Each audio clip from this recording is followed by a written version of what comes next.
Avatar: The Last Airbender is widely considered to be one of the greatest animated shows ever made. After finishing my first watch-through recently, I told my friends that I was moving on to watch The Legend of Korra. And the thing that most of my friends continued to tell me were things like, be prepared for disappointment, or even just the simple, it's not as good. And while I can say that I did enjoy Korra from start to finish, I tend to fall on the side of thinking this show gets more hate than it really should, honestly. I wanted to dive into some of the reasons I believe people feel this way, as there are some valid reasons as to why people don't like the show as much.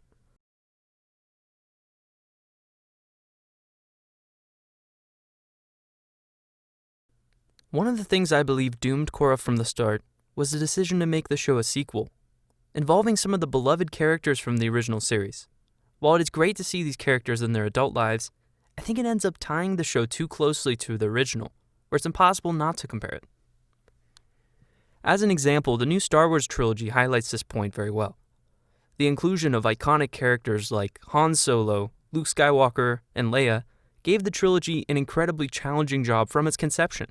The idea of honoring the legacy of the previous characters while introducing new characters and also a new narrative is a tall task. And although the perception of the trilogy is controversial to say the least, I think it is fair to say at times it felt like the inclusion of these characters was forced for fan service.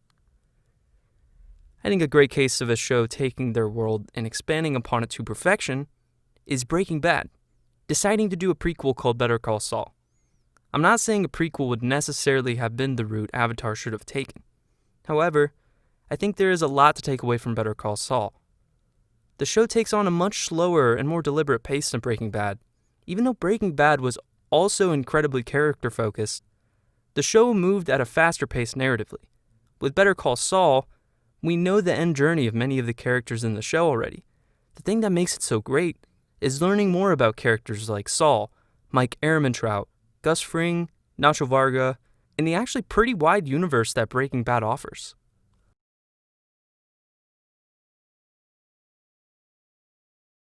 There are some things that I think Korra does deserve a lot of credit for, especially coming after Avatar.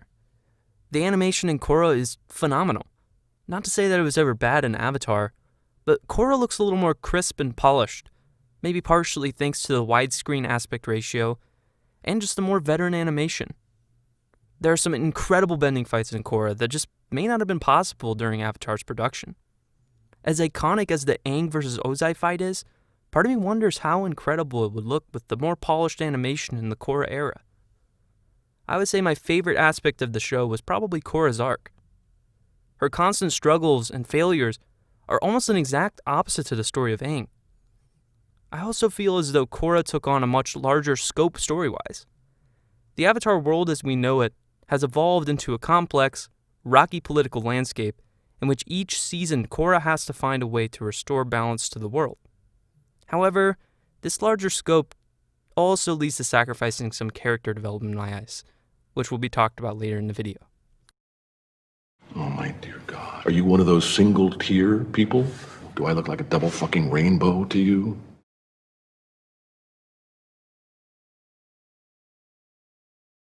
As just mentioned, I think the most glaring hole I felt was missing from The Legend of Korra was character development.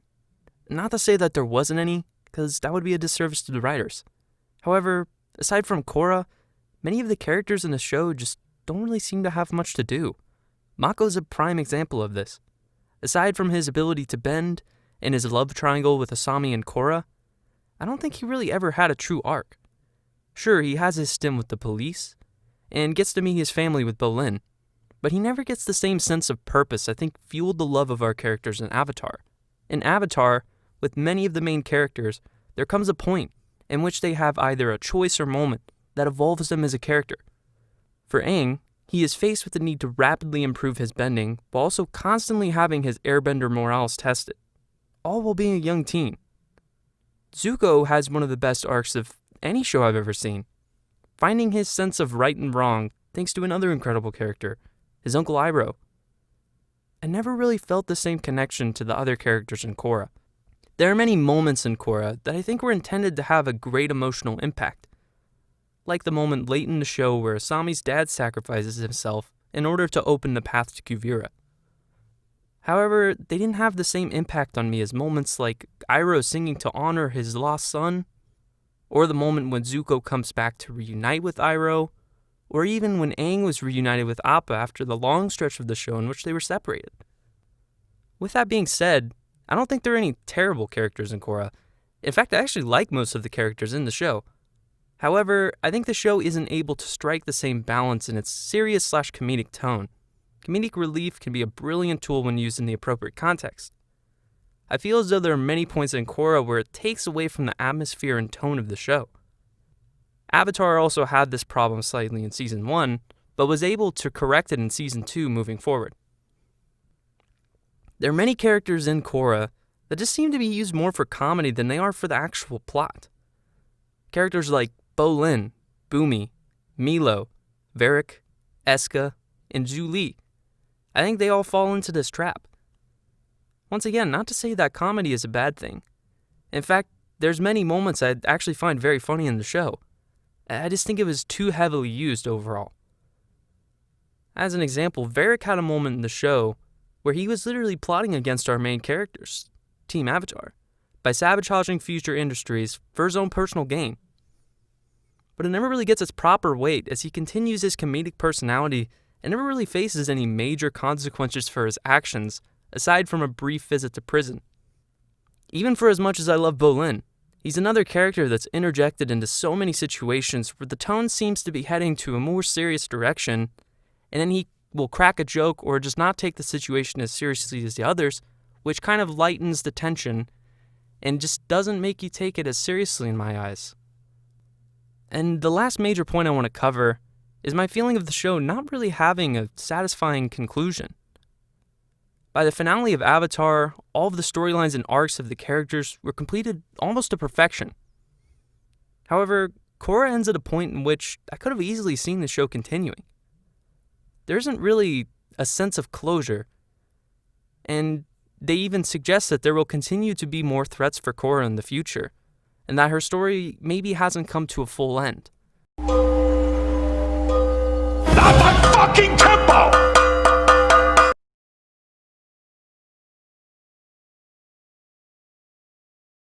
With the recent addition of Avatar onto Netflix, and the live-action series adaptation in the works, this is a debate we will probably continue to see for years to come.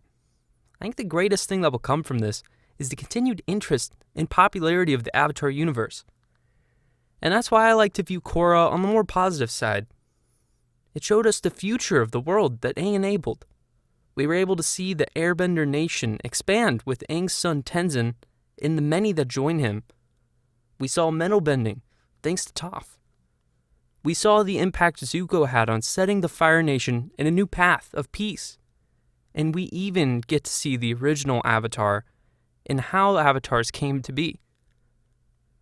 Even though it was far from perfect, I would like to remember Korra on the more positive side, as we got to learn so much more about the complex world that the creators have managed to build. And for that, I'm grateful to them. And I'm very much looking forward to seeing what they do with the live-action adaptation and anything else they work on in the future.